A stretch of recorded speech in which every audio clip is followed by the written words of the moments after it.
Bonjour à tous, nous nous retrouvons cette semaine pour un nouveau tour de plaine sur la commune de Buissoncourt. Je vais faire un petit tour un peu au hasard entre Buissoncourt et Réméréville et voir ce qu'il y a de beau dans les champs. Un petit aperçu sur le pluviomètre chez moi que j'ai pas vidé depuis le début des précipitations. On est à un bon 25 mm. Pluviométrie qu'on retrouve a priori sur presque tous les secteurs au minimum. J'ai regardé les données météo, on est à 31 à Nancy et on est à 33 à Roselière, Saint-Marc. Donc voilà, une pluie qui a fait du bien. Je suis dans une parcelle de blé, un blé qui est en train de faire sa dernière feuille. La dernière feuille là maintenant est bien sorti partout et les épis, les mètres bruns, on est sur un stade tout début gonflement. Point de vue sanitaire, rien à signaler sur cette parcelle. Un blé qui est très sain, même les feuilles du bas sont vraiment presque nickel, on va dire. Pas du tout de maladie, de base de maladie pour l'instant. On a sûrement eu des contaminations en septoriose cette semaine, la semaine dernière avec les pluies, mais pour l'instant il est encore trop tôt pour voir déjà des symptômes de septoriose sur des feuilles. Donc on verra ça peut-être plutôt la semaine prochaine sur des témoins qui auraient été sans traitement fongicide. Au niveau des traitements fongicides, donc la dernière feuille est sortie, étalée, donc je vous encourage, si ce n'est encore pas fait, à aller faire vos fongicides sur l'ensemble de vos parcelles de blé. Je pense qu'on est au stade quasiment partout. On fera des fongicides à dose réduite, on vous les avait remis dans les bulletins, on est sur des bases suivant les produits, entre 0,4 et 0,5 grand maximum de fongicides, sur tous les produits récents, on va dire, avec mélangeant triazole et SDHI. Sur cette parcelle, on voit qu'il y a par contre pas mal de dicotes qui sont au sol, des chardons, des liserons. Si vous n'avez pas fait vos traitements herbicides de rattrapage, là par exemple un Bofix sur cette parcelle irait très bien. On arrive au dernier carat technique pour pouvoir les faire, hein, tant que les épis ne sont pas sortis. Donc refaites le tour de vos parcelles et donc regardez s'il y a des rattrapages à faire au niveau dicote avec des Bofix, des séquences ou autres produits. Une autre parcelle de blé qui est en tout point comparable à la première parcelle qu'on a vue. Les dernières feuilles sont bien étalées, les épis sont en train de gonfler tranquillement dans les gaines et au niveau sanitaire, on est plutôt très propre aussi, pas de maladie, rien à signaler. Dans cette parcelle, comme dans beaucoup, hein, on retrouve des vagues de couleurs différentes et on voit que les apports d'azote peinent à fonctionner correctement. On a, je pense pas jusque-là, une très bonne valorisation des apports d'azote qui ont été faits. La parcelle de blé à Saint-Marc qui est maintenant en tout début épiaison. On voit les épis les plus en avance qui commencent à entrouvrir la gaine. Et donc toutes les dernières feuilles sont maintenant sorties. Et pour la première fois depuis le début de l'essai, on commence seulement à voir ici le témoin sans azote. Donc preuve que l'azote là commence à faire seulement effet vraiment. Et là je suis juste à la limite de la coupure de rampe. Donc à droite pas d'azote, à gauche de l'azote, mais une différence qui commence seulement à se marquer aujourd'hui. Une parcelle d'orge d'hiver qui est en pleine épiaison, début floraison. On voit les étamines qui tombent petit à petit des épis. Rien à signaler sur cette parcelle au niveau maladie. Je pense que là sûrement il y a eu un traitement fongicide de fait, donc on ne verra rien du tout. Et si jamais il n'y avait pas eu de traitement fongicide, on serait dans un témoin sans fongi. On ne verrait les maladies et les symptômes que courant de semaine prochaine, qu'à la fin de la semaine. Donc voilà, je pense que sur vos orges, tout est terminé, hein, les traitements fongis, voilà, les désherbages également. Donc il ne reste plus à l'orge qu'à mûrir tranquillement, enfin à former des grains, les épis les plus grands possibles et à mûrir tranquillement. On est, comme dans cette parcelle, hein, comme dans beaucoup de parcelles d'orge d'hiver, sur des densités épis qui ne sont pas très élevées. Autant l'année dernière les orges avaient bien compensé et on avait eu un super bon talage pendant l'hiver, cette année c'est pas le cas. On a une densité épis qui est un petit peu claire. Et encore plus clair là où il y a eu des problèmes d'excès d'eau. On se retrouve avec des orges qui sont vraiment avec des potentiels, je pense, un peu limités partout cette année. L'orge d'hiver que nous suivons à Saint-Marc depuis cette semaine est maintenant en stade début floraison. Les épis sont bien sortis. On voit les étamines qui petit à petit se forment et tombent sur les épis d'orge. Niveau sanitaire, c'est toujours très propre. Rien à signaler sur ces parcelles. Une parcelle de colza qui est plutôt pas trop mal, avec un colza qui termine sa floraison. On a encore pas mal de fleurs quand même ouvertes, on a encore une bonne présence d'insectes pollinisateurs, donc il y a du pollen, il y a des fleurs ouvertes, ça les intéresse. Des siliques qui sont en train de se former, on a eu quelques avortements sur les hampes principales ici, et voilà, et du coup pas beaucoup de siliques, mais un colza qui compense en branchant, en ayant quand même pas mal de siliques qui sont en train de se former à la suite.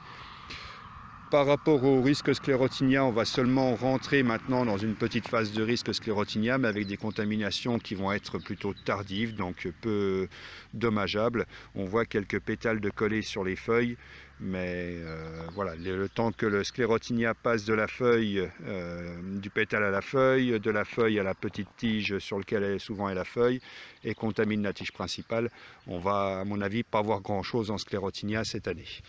Donc pas de soucis par rapport à ça. Et puis voilà, donc là le colza qui va continuer sa floraison tranquillement. Il lui reste encore une paire de fleurs à ouvrir et de siliques à former. On voit des boutons ici qui sont encore pas ouverts du tout. Donc on va avoir quelques siliques en plus et la parcelle devrait plutôt bien se refermer, se densifier. Là on a une hauteur de végétation qui est déjà pas trop mal. On est à 1,40 m, 1,50 m, quelque chose comme ça. Donc c'est plutôt correct. Je suis maintenant sur la parcelle de colza que nous suivons depuis cette semaine, la parcelle de colza à Saint-Marc. Une parcelle qui continue bien sa floraison, qui a presque repris un petit peu depuis la semaine dernière. Et puis un colza qui branche et puis qui s'épaissit tranquillement avec des siliques plutôt bien présentes. Voilà, donc c'est bien, la pluie dans cette parcelle comme dans les autres a fait du bien. À suivre, et puis une floraison qui va continuer. Faudra surveiller par contre peut-être à la moisson, ne pas avoir trop de verre dans toutes ces parcelles de colza qui continuent à fleurir. Je suis sur une parcelle de maïs, une parcelle qui a peut-être été semée juste avant les pluies. Les grains commencent seulement à germer, on retrouve juste un tout petit point blanc sur les grains de maïs. Donc pour l'instant il a à peine pris l'humidité, mais bon, il n'y a pas de souci, il va continuer, il est vraiment bien dans l'humide, il va se mettre à lever tranquillement. Sur vos maïs, regardez un petit peu l'état de vos parcelles, notamment par rapport aux mauvaises herbes. Sur les parcelles qui ne sont pas levées, il y a peut-être un petit coup de glyphosate ou quelque chose comme ça à faire, parce qu'il y a pas mal de dicotes qui sont déjà en train de lever, voire des vulpins qui sont levés, ou qui ont levé, ou qui vous n'avez pas réussi à arracher avec les outils. Donc tant que les maïs ne sont pas levés, il y a peut-être un petit coup de glyphosate, 1,5 litre à faire pour nettoyer les parcelles. Si vous n'avez pas fait les herbicides style Isar, Dakota, etc., vous pouvez les faire maintenant. Une autre parcelle de maïs qui est déjà pas mal levée, celle-là. On a une levée qui est pas complète, mais qui est à un bon 50%. Les grains qui n'ont pas levé étaient bien souvent un peu plus en surface et sont en train de prendre l'humidité et puis de partir à leur tour. On a un point blanc, voire un beau petit germe déjà présent. Par contre, dans cette parcelle, il y a déjà pas mal de dicotes de présentes, dicotes et même des vulpins qui ont été repiqués, qui n'ont pas été arrachés par les passages d'outils ou qui n'ont pas reçu de traitement de glyphosate. Donc sur ces parcelles, typiquement, il ne faudra pas tarder à intervenir. On voit il y a pas mal de de liserons également, donc intervenir en herbicide sans trop tarder. Dès que le maïs sera partout à 2-3 feuilles, il faudra déclencher un traitement herbicide. Surveiller également peut-être les limaces. Je ne pensais pas dire ça cette année, mais voilà, on voit quelques germes ici qui ont un aspect un petit peu bizarre. Je me demande s'ils n'ont pas été un petit peu croqués par les limaces à leur sortie. Donc notamment dans les grosses terres motteuses, c'est pas trop le cas dans cette parcelle, mais dans les rondes terres un peu grosses où on a un peu plus de mottes, faites attention aux limaces. Le sol ressèche quand même relativement rapidement. Il y a peut-être un risque là sur des semis qui ont été faits avant les pluies et puis qui avaient commencé à lever, peut-être beaucoup moins sur les derniers semis qui sont seulement en train de germer.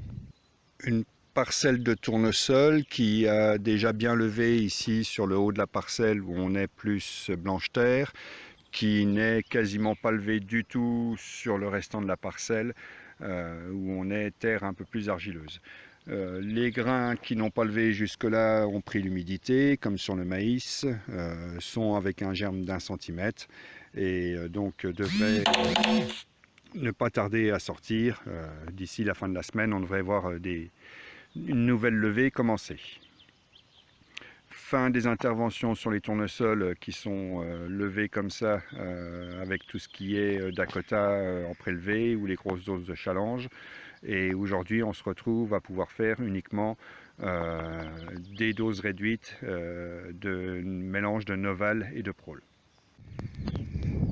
Une parcelle d'orge de printemps, une parcelle qui a une levée qui n'est pas complète, mais qui va, comme pour les autres cultures, se terminer petit à petit. Les grains qui ne sont pas encore levés, on voit ici qu'ils ont déjà des beaux germes qui sont quasiment prêts à sortir.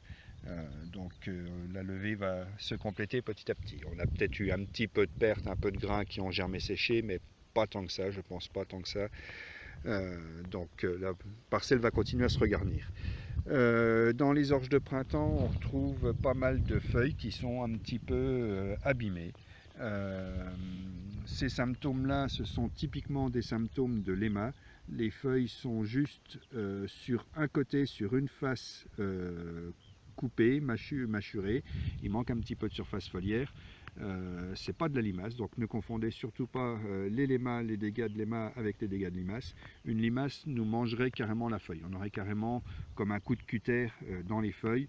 Et donc là, ce n'est pas le cas dans cette parcelle, c'est juste du LEMA. On peut tolérer sans problème jusqu'à 20% de la surface foliaire enlevée par les LEMA, donc le seuil d'intervention 20%, ça fait quand même déjà beaucoup, voilà, donc pas vraiment d'inquiétude par rapport à ça. Les LEMA ont peut-être connu un petit regain d'activité avec l'humidité de la semaine dernière, mais ça devrait à nouveau se calmer, on devrait en voir beaucoup moins. Les premiers semis arrivent avec la dernière feuille pointante, donc si vous avez réalisé des semis précoces d'orge de printemps, surveillez les stades par rapport à la fois aux herbicides qui n'ont peut-être pas encore été appliqués, aux antidicotes, et par rapport aux fongicides qui vont être à faire aussi d'ici peu de temps, fin de la semaine, début de semaine prochaine, pour les orges de printemps, les premiers semis. Ici, sur cette autre parcelle, pour l'instant, rien à signaler, il n'y a pas de maladie du tout, pas de rinco, pas d'oïdium, donc rien de spécial à faire. Un petit point réglementaire sur les bandes enherbées. Les bandes enherbées, vous pouvez les faucher, les broyer, voire même les récolter si vous voulez. Sans contrainte de date, donc il n'y a pas de souci, vous pouvez y aller. Tout ce qui est déclaré sur vos déclarations PAC, bande enherbée, BTA ou bordure de champ, on n'a pas de contrainte réglementaire de date d'exploitation et on peut les exploiter, les récolter. Contrairement à ce qui est déclaré en jachère, où pour les jachères, donc nous sommes rentrés depuis le 1er mai et jusqu'au 10 juin, dans une période d'interdiction de fauche. Donc pas de fauche de tout ce qui est jachère jusqu'au 10 juin. Après le 10 juin jusqu'au 31 août, on pourra les faucher pour les entretenir, mais toujours pas les récolter. Et une récolte ne pourra se faire qu'à partir du 1er septembre dans les jachères. Ainsi se termine ce tour de plaine. Bonne semaine à tous. Voilà, regardez bien vos cultures, profitez de la pluie qu'on a eue, des 25-30 mm qu'on a eu, en espérant qu'on en aura à peu près autant d'ici 10 jours, ce serait le top. Voilà, bonne semaine à tous, à bientôt.